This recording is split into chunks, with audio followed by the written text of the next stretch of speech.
बच्चों, अपनी business studies की पढ़ाई को स्टार्ट करने से पहले जान लेते हैं कि इस साल हमें अपने बिजनेस स्टडीज में क्या पढ़ना है। क्लास 11th को तो आपने बहुत अच्छे से पढ़ लिया और समझ लिया, जहां पर अब आप बिजनेस से काफ़ी हद तक फेमिलियर हो चुके हैं। आपको पता है कि बिजनेस क्या होता है, क्या कैरेक्टरिस्टिक्स होते हैं बिजनेस के, कौन कौन से फॉर्म्स ऑफ बिजनेस ऑर्गेनाइजेशन है, सोर्सेज ऑफ फाइनेंस क्या होते हैं। अब देखते हैं कि इस साल हमें बिजनेस स्टडीज़ में क्या प्रिपेयर करना है। सो बच्चों, इस साल भी आपका जो बिजनेस स्टडीज़ का सिलेबस है वो 2 पार्ट्स में डिवाइडेड है, पार्ट ए और पार्ट बी। कहीं हद तक हम यहाँ पर पार्ट ए के अंदर आप कह सकते हो कि जब हम बिजनेस को ऑपरेट करते हैं तो इंटरनली उसको किस तरीके से ऑपरेट किया जाता है, पार्ट ए आपको उन सारी चीज़ों के बारे में बताएगा। बट जब आप पार्ट बी में एंटर करेंगे तो आप अपने बिजनेस को एक्सटर्नली कैसे मैनेज करते हैं वो सारी इंफॉर्मेशन आपको पार्ट बी में मिलेगी। सो बच्चे, पार्ट ए के अंदर आपके पास यहाँ पे टोटल 8 चैप्टर्स होंगे। अब यहाँ पर भी इंडिविजुअल चैप्टर्स की वेटेज नहीं होगी। तो अगर आप देखें तो हमारे पास जो फर्स्ट 3 चैप्टर्स हैं, nature and significance of management, principles of management, business environment, ये तीनों चैप्टर आपके मिला के 16 मार्क्स के होते हैं। और ये तीनों चैप्टर्स बनाते हैं हमारा ब्लॉक 1। जैसे नॉर्मली हम लोग बोलते हैं ना यूनिट, हम यहाँ पर इसको बोलेंगे ब्लॉक 1। तो ब्लॉक 1 आपका 16 मार्क्स का है, जिसके अंदर आपको 3 चैप्टर यहाँ पर प्रिपेयर करने होंगे। उसके बाद नेक्स्ट आपके पास 2 चैप्टर्स आएंगे, प्लानिंग एंड ऑर्गेनाइजिंग, और ये दोनों चैप्टर्स हैं आपके टोटल 14 मार्क्स के, और यहाँ से मिलेगा आपको ब्लॉक 2। उसके बाद आपके लास्ट 3 चैप्टर्स पार्ट ए के, स्टाफिंग, डायरेक्टिंग एंड कंट्रोलिंग, यहाँ से मिलेगा आपको ब्लॉक 3, और वो होगा 20 मार्क्स का।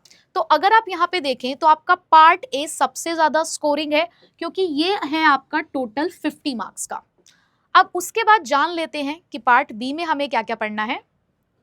पार्ट बी के अंदर आपको टोटल 4 चैप्टर्स यहाँ पर प्रिपेयर करने होंगे, और यहाँ पर जो आपका पहला चैप्टर है इसके अंदर वो है financial management, then financial market, और ये दोनों चैप्टर्स मिलाकर आपके ब्लॉक 4 को बनाएंगे, और ये है टोटल 15 मार्क्स के। उसके बाद लास्ट 2 चैप्टर्स हमारे मार्केटिंग मैनेजमेंट और कंज्यूमर प्रोटेक्शन, जो बनाएंगे हमारा ब्लॉक 5, और ये भी है हमारे कितने मार्क्स के, 15 मार्क्स के। तो इसका मतलब है कि जो पार्ट बी है, जिसके अंदर आप 4 चैप्टर्स प्रिपेयर करने वाले हो, वो 30 मार्क्स की है। तो यहाँ से आपको ये जानकारी मिल चुकी है कि टोटल जो आपका पेपर है वो कितने मार्क्स का है, 80 मार्क्स का है, जिसमें 50 मार्क्स का हमारा पार्ट ए और 30 मार्क्स का हमारा पार्ट बी होगा। ठीक है बच्चे। सो यहाँ पर आपको फिर उसके बाद 20 मार्क्स का करना होगा एक प्रोजेक्ट वर्क, जिसकी आपको चिंता करने की बिल्कुल भी ज़रूरत नहीं है। उसका असिस्टेंस भी आपको यहाँ पे टाइम टू टाइम मिलता रहेगा। सारी गाइडलाइंस मैं यहाँ पर आपके साथ शेयर करूंगी। अब मैं आपको थोड़ा सा दिखा देती हूँ कि इस सिलेबस का क्या कंटेंट है, और एक बहुत इंपॉर्टेंट बात जो मुझे यहाँ पर आपको समझानी है। आप देख सकते हैं कि ये आपका पूरा कंटेंट रहेगा। जैसे कि ये चैप्टर नंबर 1 है, इसमें आप मैनेजमेंट, उसका कॉन्सेप्ट, ऑब्जेक्टिव्स, उसका नेचर, कोऑर्डिनेशन, ये सब चीज़ें आप पढ़ेंगे। उसके बाद यहाँ से आपका चैप्टर नंबर 2 स्टार्ट होगा, Fayol's, principle of management, Taylor's के प्रिंसिपल पढ़ेंगे हम।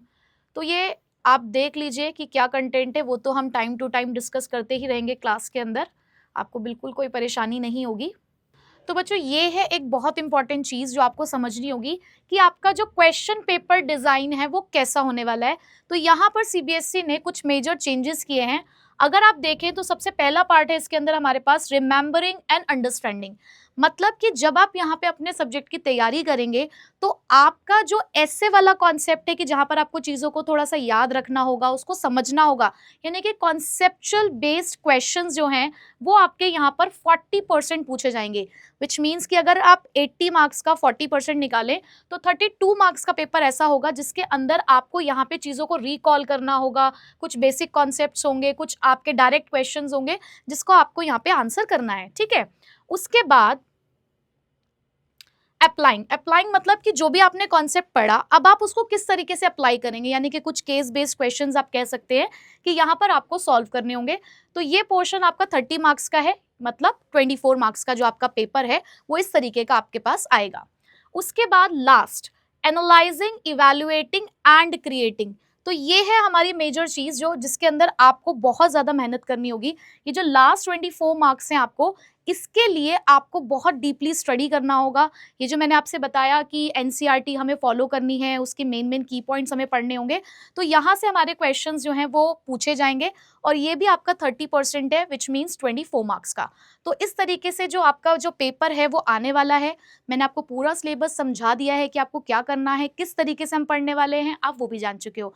तो बस अब रेडी रहिएगा अपने चैप्टर नंबर 1 के साथ, और बहुत शानदार हमारी ये जो जर्नी है वो होने वाली है। आपको पहले दिन ही पता चल जाएगा कि किस तरीके से हमारे पूरा साल बहुत बेहतरीन तरीके से निकलने वाला है। थैंक यू सो मच इस लेक्चर को पूरा ध्यान से देखने के लिए। आई होप आपको ये पूरा वीडियो लेक्चर बहुत अच्छे से समझ आया होगा। मुझे कमेंट करके ज़रूर बताना कि क्या ये वीडियो लेक्चर आपको अच्छे से समझ आया, और अगर आपके मन में कोई भी डाउट है इस वीडियो के अंदर तो प्लीज़ मुझे कमेंट करना, मैं पूरी कोशिश करूँगा आपके रिप्लाई करने की। हमारे चैनल को सब्सक्राइब ज़रूर कर लेना, और यहाँ पर जो प्लेलिस्ट्स आ रही हैं उन्हें अच्छे से फॉलो करना, इसमें आपकी कंप्लीट प्रिपरेशन हो जाएगी। एंड जाने से पहले हमारे इन सोशल मीडिया अकाउंट्स पर मेरे साथ पर्सनली कनेक्ट हो सकते हो, और मुलाकात करूँगा अब आपसे आपकी नेक्स्ट वीडियो में।